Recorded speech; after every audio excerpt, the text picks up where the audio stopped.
François Doisy, bonjour. Bonjour. Vous êtes le directeur de Waderstadt France. Alors, c'est vrai qu'ici, on sent à Grid Technica vraiment un gigantisme. C'est-à-dire qu'on va sur des largeurs de travail de plus en plus grandes. Et vous-même, vous dévoilez un Tempo L en combien d'éléments semeurs? 16 rangs. On ne va pas en trouver en France. Si, on en trouvera. On a une demande qui est croissante sur des semoirs de grande largeur.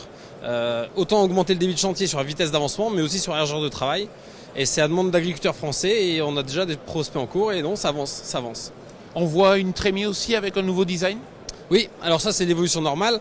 Avoir plus de capacité de trémie pour emmener comme celle-ci 5000 litres de fertilisation, pour augmenter le débit de chantier, limiter les temps de rapprovisionnement en fertilisation, etc. C'est un prototype, c'est une pré-série où on est sûr qu'il va être là au printemps prochain dans les Landes par exemple? Alors celui-là, donc c'est une version pré-série. Donc c'est la première version. Il y aura d'autres machines qui vont être fabriquées par l'usine pour être testées dans différents pays et avoir le retour d'informations sur les évolutions qui sera à voir durant l'année. Donc il tombera en France cette machine-ci. Et après le lancement réellement en série sera fait à l'automne 2016.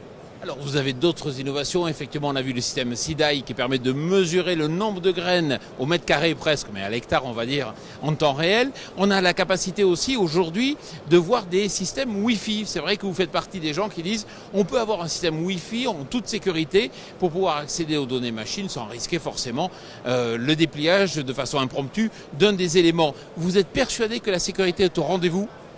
Alors oui, de différents points de vue. La première chose, c'est que nous on travaille avec Apple, donc avec des iPads. Pourquoi? Parce que c'est la tablette la plus sûre en termes de sécurité, de spam, de virus. C'est celle qui représente le moins de soucis. C'est celle qui représente aussi le moins de bugs, proprement dit. Donc on sait qu'en termes de suivi, c'est important aussi d'avoir une tablette fiable. Et ça fait que le développement aussi du Wi-Fi autour fait que c'était naturel. Donc aujourd'hui, on est sûr de nos éléments, on a une bonne protection. Et le système est un système futuriste. On utilise déjà le Wi-Fi partout chez nous, dans beaucoup d'utilisations. Dans les gares, les trains, les avions, c'est utilisé.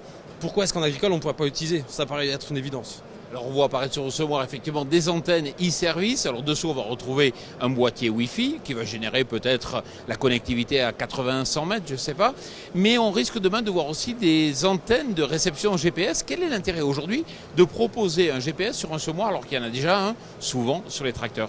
Alors l'intérêt il est multiple. Le premier c'est qu'on veut qu'un semoir soit le plus autonome possible pour avoir notre gestion d'information. Et ensuite c'est aussi pour faire du diagnostic de machine. S'il y a des soucis durant le semis ou le travail, c'est de pouvoir avoir ce retour et de savoir quand ça s'est passé exactement. S'il n'y a pas des éléments extérieurs au semis qui auraient pu avoir une influence sur la qualité du semis. Donc le but c'est de toujours être le plus précis possible. Le SIDAI, comme vous en avez parlé, l'élément de type, c'est augmenter la précision et venir vraiment dans les fondamentaux où on veut un travail précis pour optimiser le rendement et optimiser la profitabilité du système. Merci beaucoup. À bientôt. Au revoir.